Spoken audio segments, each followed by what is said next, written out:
Hello les amis, je vous retrouve pour une nouvelle vidéo sur le basket en NBA, le suivi des San Antonio Spurs et de Victor Wembanyama.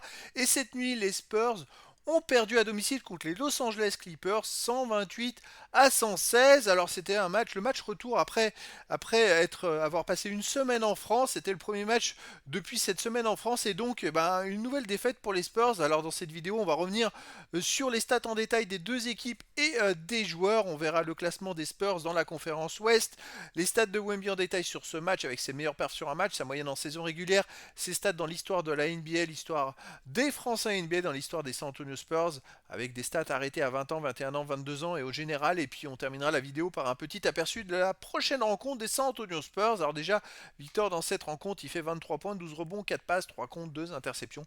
Mais ça ne suffit pas. C'est vrai qu'il y a un coup d'arrêt pour les Spurs depuis quelques semaines. C'est la fatigue à beaucoup de jeunes joueurs. J'ai l'impression que c'est compliqué en ce moment pour les Spurs. Alors, les Spurs ont commencé le premier quart-temps en menant 32 à 30, puis deuxième quart-temps gagné par les Clippers 35 à 28, donc plus 7, ça fait plus 5 à la mi-temps pour les Clippers. Troisième quart-temps 32 à 29 pour les Spurs, ils reviennent à 2 points, ils passent devant au début du dernier quart-temps, et puis après ils connaissent un trou monstrueux, ils prennent 15 ou 20 points d'écart, direct dans le dernier quart-temps pour le perdre 34 à 24. C'est une habitude en ce moment, les Spurs ne tiennent pas tout un match. Alors, les statistiques, les amis, elles sont édifiantes. Il y a pour les Spurs, donc Victor, il fait 23 points, 12 rebonds, 8 sur 16 au tir, c'est pas mal, hein, 3 sur 6 à 3 points. On a 20 points pour Stephen Castle, 8 sur 15 au tir, 19 points pour Devin Vassell, 7 sur 17 au tir, 3 sur 9 à 3 points. En fait, c'est pour ça que j'ai mis le titre maladroit. Les Spurs ont été trop maladroits pour rivaliser. Harrison Barnes fait 15 points. Après, il y a quelques points par-ci et par-là, mais les Spurs, ils ont tourné 33% à 3 points, 48% au tir, alors que les Clippers ont fait du 50% à 3 points. 53% au tir et 87% au lancer franc, ce qui est exceptionnel. Également, les Spurs ont été ultra dominés au rebond. Les Clippers ont pris 57 rebonds à 30, quasiment le double. C'est incroyable la différence au rebond entre les deux équipes. Et pourtant, les Clippers ils ont perdu 17 ballons alors que les Spurs ils ont perdu que 10. Mais voilà, c'est fou. Chez les Clippers, on a 27 points pour Norman Powell à 9 sur 15 au tir, 3 sur 6 à 3 points, 21 points, 11 passes pour James Harden, 7 sur 15 au tir, 21 points, 22 rebonds pour Zubac à 8 sur 16 au tir, il prend 9 rebonds offensifs. Alors déjà ils ont tourné à plus de 50% au tir. En plus, ils ont eu des possessions supplémentaires quand il ratait parce qu'il a pris 9 rebonds offensifs. D'ailleurs, ils ont dominé 17 rebonds offensifs à 7 les Clippers. Et finalement, il n'y a que 12 points d'écart avec un tel différentiel, c'est assez incroyable. On a Kawhi Leonard qui fait 11 sur 19 au tir, 27 points, 7 passes, 6 rebonds. Bon, ben rien à faire. À noter, Nicolas Batum, en 17 minutes, il fait 12 points, 5 rebonds et 3 sur 4 à 3 points, 4 sur 5 au tir. Enfin, un match monstrueux pour une sortie de banc.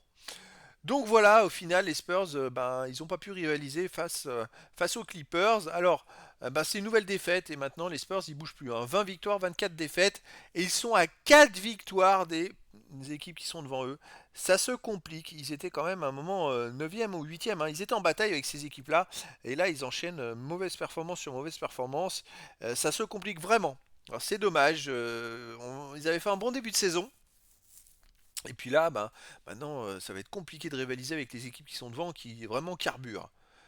Allez, on continue les stats de Wemby en détail. Il a joué 35 minutes, il fait 8 sur 16 au tir, 3 sur 6 à 3 points, 4 sur 5 au lancer franc, c'est quand même très adroit. Il met 23 points, 1 rebond offensif, 11 défensif, ça fait 12 rebonds au total, 4 passes, 2 interceptions, 3 contre, 3 ballons perdus, 5 fautes, moins 7 quand il est sur le terrain. C'est quand même un très bon match de sa part, avec des bonnes stats dans tous les domaines, dans tous les compartiments du jeu. Alors ses stats en carrière cette saison, il a baissé sa moyenne, ça fait pas mal de matchs qui tournent à Paris. Il a fait un match à plus de 25 points, mais les autres matchs, ça fait pas mal de matchs qui fait un peu moins de 25 points. Il est plus qu'à 24,4, 10 rebonds 8, 3 passes 7, une interception 1 et 3 contre 9. Il y a un petit coup de mou on va dire là en ce moment.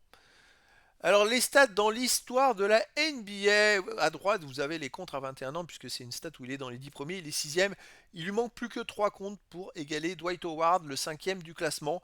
Je pense qu'il va y arriver d'ici quelques matchs. C'est vrai que là il y a un petit coup de mou, le dernier match il avait fait qu'un compte, là il en a fait 3. Bon, il n'est plus qu'à 3 comptes, donc il va arriver à dépasser Dwight Howard. Il faut être patient, mais là, ça va être très bientôt. Il va rentrer dans les 5 meilleurs de la NBA. Sinon, il n'a pas gagné de place à 21 ans. À 22 ans, et au général, il gagne pas mal de places, mais à 21 ans, il est toujours 26e à 3 points marqués et 22e aux 3 points tentés. C'est quand même exceptionnel. Il est dans les 30 premiers aux 3 points. Au rebond défensif, il est 28e aussi. C'est quand même assez hallucinant. Il est dans les 100 dans beaucoup, beaucoup, beaucoup de statistiques. Après, je regarde les total rebonds, il est 51e.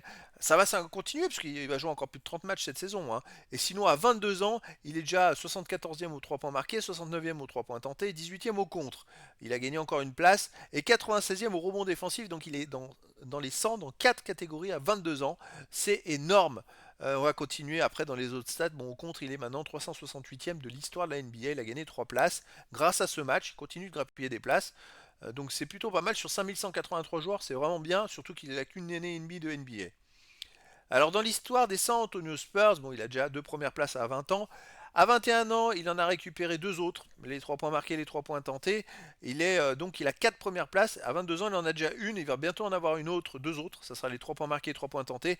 Mais déjà à 21 ans, bon, 4 premières places. Maintenant, c'est un peu plus loin les autres, hein. Il faut aller chercher 598 points pour dépasser Tony Parker. Mais les rebonds, il en manque 70 pour dépasser Mark Olberding. Donc ça va être possible. Il va pouvoir y arriver.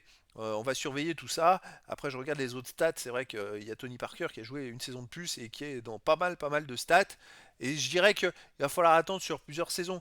Là, il lui manque 1929 points pour dépasser Tony Parker à 22 ans. Donc sur 2 ans, il va le dépasser. Là, je pense 598, il peut le dépasser dès cette année. Ça va être à surveiller. Allez, dans l'histoire des Français en NBA, bon, il a 4 premières places à 20 ans, 6 à 21 ans, et il en a déjà 4 à 22 ans, et donc ça va continuer de s'incrémenter. Il lui manque 41 paniers à 3 points à 22 ans, 41 tentatives à 3 points, pardon, pour être le premier. Sinon, qu'est-ce qu'il lui manque? Les rebonds offensifs, il en manque 88 pour dépasser Rudy Gobert. Bon, il a 1 an et demi pour le dépasser, ça devrait être jouable. Sinon, les autres stats, je regarde, il y a quasiment tout, hein. Les lancers francs marqués, il lui manque 98 lancers francs marqués, les amis. Donc, s'il tourne à 3 ou 4 lancers francs par match, il devrait être le meilleur à 21 ans. Je pense que c'est jouable dès cette année. Après, les autres stats, bon, c'est quand même beaucoup plus loin. Peut-être les tirs marqués, hein, il lui manque. C'est vrai il lui en manque 274. Bon, 274, il reste 30 matchs, il faudrait qu'il en marque 10 par match. Bon, c'est jouable aussi, hein, les amis. Je vais surveiller tout ça et je vous dirai tout dans les prochaines vidéos. Et puis pour les contres, hein, il est déjà en tête jusqu'à 23 ans et à 24 ans, il lui manque 172 comptes pour dépasser Rudy Gobert. Alors les autres stats, bah, il n'y en a plus là. Ça va être surtout le prochain match des San Antonio Spurs. Donc ça sera le 1er février à 2 h du matin, heure française aux États-Unis. On sera encore le 31 janvier. Et les San Antonio Spurs vont recevoir les Milwaukee Bucks. Alors les Spurs, c'est maintenant 20 victoires, 24 défaites, et à domicile 12 victoires, 11 défaites. Et les Bucks, c'est 26 victoires, 19 défaites, et à l'extérieur 9 victoires, 12 défaites. Donc ça va être un match encore très compliqué. C'est vrai que les Bucks, c'est une sacrée équipe. Donc il va falloir surveiller un petit peu si les Spurs trouvent un second souffle pour cette fin de saison. J'espère qu'ils ne vont pas se rater et terminer un peu comme ils ont fait la saison passée par que des défaites. Voilà, en tout cas, comme d'habitude, je vous ferai une vidéo de récap de ce match et des statistiques après dans la journée du 1er février. Voilà les amis, je vous dis à très bientôt pour une nouvelle vidéo.